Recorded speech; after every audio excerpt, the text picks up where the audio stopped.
जी हां दोस्तों, बस हाथ मलता रह गया विभाग। एक ऐसा विभाग जिसकी भूमिका मौजूदा वक्त में सबसे बड़ी हो गई।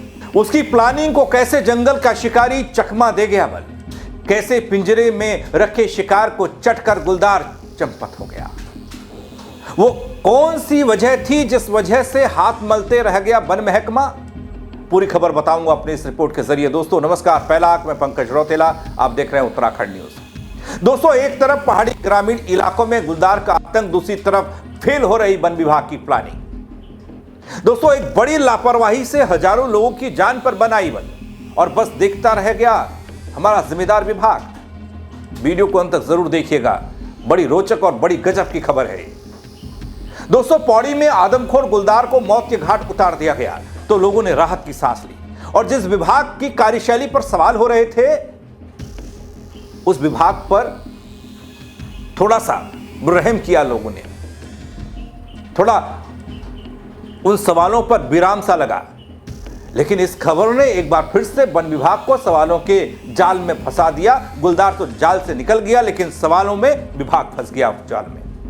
दोस्तों, बीते दिन चंपावत जिले के लोहाघाट तहसील के बाराकोट ब्लॉक के धरगड़ा गांव की खबर, जहां घर से शौच के लिए निकले थे एक व्यक्ति, गुलदार ने शिकार बना लिया, जिसके बाद गांव में दहशत का माहौल। वहीं वन विभाग द्वारा आदमखोर गुलदार को ट्रैप करने के लिए जगह जगह पिंजरे लगाए गए। लेकिन दोस्तों, इतने इंतजाम के बाद भी वन विभाग को उस वक्त मायूसी हाथ लगी जब पिंजरे के शिकार को तो गुलदार चट कर गया, खा गया, लेकिन पिंजरे के लॉक ना होने से, लॉक न हो पाने की वजह से शिकार को खाकर गुलदार भाग निकला। दरअसल दोस्तों, चंपावत जिले के बाराकोट की तस्वीर मौजूदा वक्त में ऐसी है कि लोग खौफजदा हैं आदमखोर गुलदार को लेकर। जब गुलदार ने एक शख्स को अपना निवाला बनाया, उसके बाद विभाग की गुलदार को पकड़ने की प्लानिंग भी हुई, वो प्लानिंग फेल भी हो गई। दोस्तों, घटना के बाद गुलदार पकड़ने की सफलता मात्र एक कदम दूर थी, बल वन विभाग को मायूसी हाथ लग गई। स्थानीय लोगों के अनुसार वन विभाग के द्वारा लगाए गए पिंजरों में खामियां हैं। वन विभाग द्वारा लगाए गए पिंजरे में घुसकर गुलदार ने वहां रखा शिकार तो खा लिया, पर पिंजरे का दरवाजा वक्त पर बंद नहीं हो पाया, जिस कारण यह गुलदार शिकार को खाकर पिंजरे से वापस बाहर निकलकर चल दिया।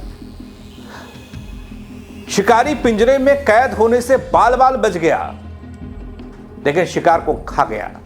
ऐसे पिंजरे, ऐसी व्यवस्था, ऐसा एक्शन प्लान, तो पकड़ लिया गुलदार भी। दोस्तों, जब सुबह सुबह ग्रामीण इस उम्मीद के साथ पिंजरे के पास पहुंचे कि उन्हें कुछ तस्वीर बदली हुई दिखेगी, पिंजरे के अंदर गुलदार कैद मिलेगा, लेकिन देखा पिंजरे का दरवाजा आधा खुला है, आधा बंद है, और अंदर रखे हुए शिकार को गुलदार खा गया। अब लोगों का यह कहना, दोस्तों, वन विभाग के द्वारा ऐसे पिंजरे लगाए गए हैं जिनमें दरवाजे तक बंद नहीं हो पा रहे। अगर पिंजरा बंद हो गया होता तो क्षेत्रवासियों को गुलदार से मुक्ति मिल जाती।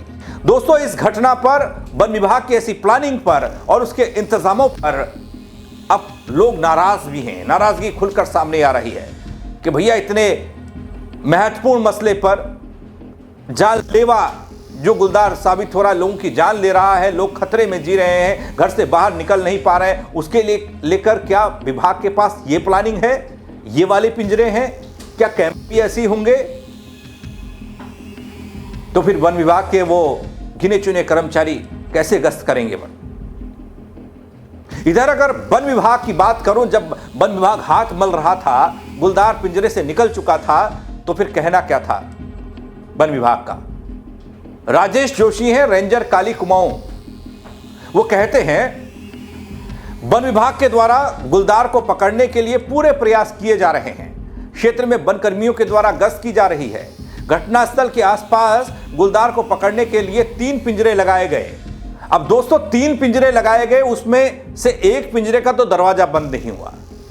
अब उन 2 पिंजरों के बारे में कोई अपडेट नहीं है कि उनके दरवाजे बंद होते हैं, नहीं होते हैं, कितनी खस्ता हाल है, जंग लगे हुए हैं, कितने पुराने हैं, अपडेटेड सिस्टम है या फिर नहीं, जो कैमरे लगाए गए हैं वो किस जमाने के हैं। क्योंकि दोस्तों, ये देखने को मिला एकाएक, क्योंकि अब तक वन विभाग चैन की नींद सो रहा था वो कह रहा था कि ऐसे हमले, ऐसे गुलदार आते रहते हैं बल हर साल, थोड़ा हल्ला होता है और फिर हल्ला खत्म। लेकिन इस बार ऐसा हुआ नहीं। गुलदार का आतंक पहाड़ी जिलों में इतना देखने को मिला कि मुख्यमंत्री को बैठक दर बैठक करनी पड़ी। वन विभाग वालों के होश उड़ गए। एक तरफ वन विभाग वाले कर्मचारियों को रोना पहले से रोते थे, यहां पर गश्त भी करनी पड़ रही है उनको अब। तब जाकर उन्होंने अपने साजो सामान को देखा गया, जिसमें पिंजरे थे, ट्रैप कैमरे थे और भी सामान होगा। पता नहीं कहां रखा होगा इतने सालों तक, किस स्थिति में होगा। रेंजर काली कुमाऊं राजेश जोशी आगे कहते हैं कि दुर्भाग्य है बोलिए कि पिंजरे के अंदर गुलदार के घुसने के बावजूद दरवाजा बंद नहीं हो पाया। विभाग वाले अफसोस जता रहे हैं इस पर। तो कहते हैं कि उनके प्रयास पूरे हैं गुलदार को पकड़ने के और जल्द पिंजरे में कैद भी किया जाएगा। इसके लिए कोशिशें विभाग कर रहा है और साथ ही अपील लोगों से की जा रही है कि आप सतर्क रहिए। जब तक गुलदार पकड़ा नहीं जाता आप सतर्कता बनाए रखिए। वहीं दोस्तों दूसरी ओर गुलदार के आजाद घूमने से पूरे क्षेत्र में जो दहशत थोड़ा सा कम होनी चाहिए थी वो बढ़ चुकी है। अब ग्रामीण जनता परेशान है। शासन प्रशासन से जल्द गुलदार को पकड़ने के लिए गुहार लगा रही है। वो तो कह रही है इसे आदमखोर घोषित करके जैसे पौड़ी में गोली मारने के आदेश हो गए थे, इसे भी गोली मारने के आदेश हो जाएं। लेकिन यहां अभी हमलों की संख्या कम है बल। विभाग वाले तो हमले गिनते हैं, मौतें गिनते हैं, उसके बाद जाकर कोई ऐसा प्लान बनाते हैं। तो यहां पर हमले भी कम है बल। जब तक एक आध दो बड़े हमले, कई लोगों की जान और नहीं जाएगी, तब तक बड़ा एक्शन होगा नहीं। गुलदार के खौफ को देखते हुए इलाके के स्कूलों को सुरक्षा के मद्देनजर उनकी टाइमिंग में बदलाव बढ़ाया गया है। उनका टाइमिंग वन विभाग द्वारा एक बार फिर से पिंजरे के माध्यम से गुलदार को ट्रैप करने की कोशिश शुरू हो गई है। लेकिन उम्मीद जनता यह कर रही है कि इस बार भोलेनाथ कृपा करे कि पिंजरा वक्त पे बंद हो जाए, ताकि लोगों को इस गुलदार की दहशत से मुक्ति मिले। वैसा कम ही होता है दोस्तों कि अगर पिंजरा और सामान और साजो सामान और आपकी प्लानिंग बेहतर है तो गुलदार पकड़ में आता है। आपने देखा होगा पौड़ी वाले मसले में गुलदार को मार गिराया गया। अगर बंदूक की गोली में जंग लगा होता तो शायद ये संभव नहीं होता। यहां पर भी गुलदार के फरार होने की घटना के बाद वन विभाग की चिंताएं भी बढ़ी हैं। अधिकारियों का कहना है कि गुलदार को जल्द पकड़ा जाएगा, लेकिन लोग अभी भी दहशत में हैं कि न जाने कब किस पर बड़ा हमला हो जाए। लेकिन पहले तो कार्यशैली पर विभाग के सवाल थे, अब साजो सामान पर भी हैं। क्या आप भी करेंगे सवाल? कमेंट करिएगा दोस्तों, बताइएगा अपनी राय, शेयर करिएगा खबर को। मेरे साथ जुड़ने के लिए आप सबका बहुत शुक्रिया। जय उत्तराखंड।